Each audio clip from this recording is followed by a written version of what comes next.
हरि ओम. योगदास जय गणेश जोशी यांनी प्रवचनांमधून सांगितलेले कथामृत क्रमांक 208 परस्त्रीची अभिलाषा. अज्ञातवासात पांडव विराटा घरी राहिले होते. युधिष्ठिर कंक नावाच्या ब्राह्मणाच्या वेशात, भीमसेन पौरोगव नावाच्या बल्लवाच्या वेशात, अर्जुन बृहन्नला म्हणून नर्तकीच्या वेशात, नकुल ग्रंथिक नावाच्या अश्वपाल या वेशात, सहदेव तंतीपाल म्हणून गायींची चिकित्सा करण्याच्या वेशात आणि द्रौपदी सैरंध्री नावाच्या दासीच्या वेशात राहत होते. विराटाच्या राणीचा भाऊ कीचक हा महापराक्रमी शूरवीर होता. तो विराटाचा सेनापती होता, परंतु त्याला विराट राजाचा मेहुणा म्हणून फार मद झालेला होता. तो महामस्तवाल आणि उन्मत्त होता. त्याला दुसऱ्यांच्या बायका भ्रष्ट करण्याचा अतिशय वाईट नाद होता. त्याच्या पराक्रमाला वचकून राजा विराट त्याच्या दुष्कृत्यांकडे कानाडोळा करत असे. एकदा कीचक आपल्या बहिणीला राणीला भेटायला गेला असता त्याच्या पापी नजरेला सौंदर्यवती स्वस्वरूपी सैरंध्री दिसली. तिला 5 गंधर्व पती आहेत हे माहीत असूनही कीचकाला त्याच्याशी काहीही घेणे नव्हते. तो कामांध झाला. कीचक सैरंध्रीच्या द्रौपदीच्या मागे लागला.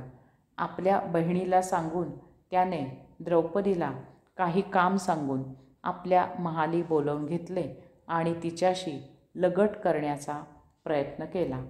द्रौपदी कशीबशी सुटका करून घेऊन राजा विराट जेथे बसला होता तेथे धावत गेली. तिच्या पाठोपाठ कीचक धावत तेथे गेला आणि त्या नराधमाने द्रौपदीचे केस धरून तिला सर्वांसमक्ष लाथ मारली.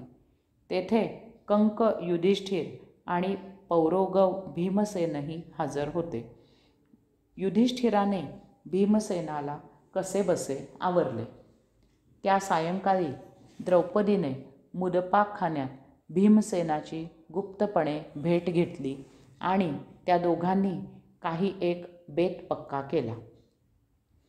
दुसऱ्या दिवशी जेव्हा कीचक द्रौपदीच्या अभिलाषेने तिच्याजवळ बोलायला आला तेव्हा द्रौपदीने त्याला प्रेमाने सांगितले की ती पतिव्रता आहे आणि तिचे 5 गंधर्वपती नेहमीच तिचे संरक्षण करत असतात. त्यांच्यापासून तिला आणि कीचकालाही धोका होऊ शकतो. तेव्हा उघडपणे ती त्याला दिवसा भेटू शकत नाही. द्रौपदीने कीचकाला सांगितले की रात्री अंधार झाल्यावर त्याने नृत्यशाळेत यावे. तेथे ती त्याची वाट पाहत थांबेल. कीचक कामांध होऊन जेव्हा रात्री नृत्यशाळेत गेला तेव्हा प्रत्यक्षात तेथे त्याची भीमसेन वाट पाहत होता. भीमसेनाने कीचकाला वर उचलून गरागरा फिरवून जमिनीवर आपटून ठार मारले. परस्त्रीची अभिलाषा ठेवली की हे असे होते. 4 वेळा पाप पचते, परंतु एक दिवस पापाचा घडा भरतो आणि जन्माची अद्दल घडते. कथामृत 209 सुप्त कामना. खूप जुन्या काळची गोष्ट आहे. अफलातून नगरीमध्ये तेव्हा राजा राज्य करत होता. राजाच्या आजोबांनी नगरीच्या बाहेर त्या काळी एक भव्य राजमहाल बांधला होता. राजाने किंवा राजाच्या वडिलांनी मात्र त्या राजमहालाचा कधीही उपयोग केला नव्हता. त्यामुळे हा राजमहाल अनेक वर्षे धूळ खात पडून होता. एकदा राजाच्या मनात विचार आला की आपल्या स्वामीगुरूंना या राजमहाल ध्यानमंदिर म्हणून उपयोगात आणण्यासाठी द्यावा. राजाच्या मनात विचार आल्यावर त्याने लगेच स्वामीगुरूंना विचारून राजमहाल स्वच्छ करून नवीन रंगरंगोटी करून घेतला. स्वामीगुरूंनी तेथे ध्यानमंदिर चालू केले.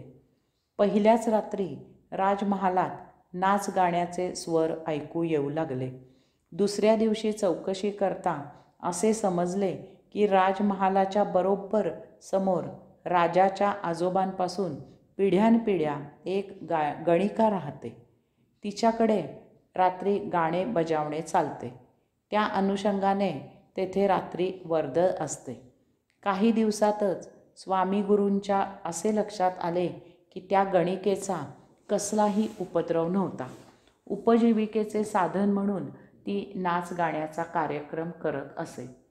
परंतु एक गोष्ट मात्र घडली की रात्र झाली की स्वामी गुरु गाण्याचे स्वर ऐकायला उत्सुक व्हायचे.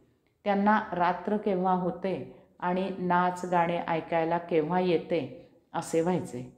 ते दररोज रात्री आपल्या मनाशी म्हणत की मी या स्वामी वेशात कशाला गुरफटलो. मनात असूनही मला तेथे लोक काय म्हणतील म्हणून नाच गाण्याची मजा घ्यायला जाता येत नाही. लोक कसे पहा दररोज मजा करत आहेत.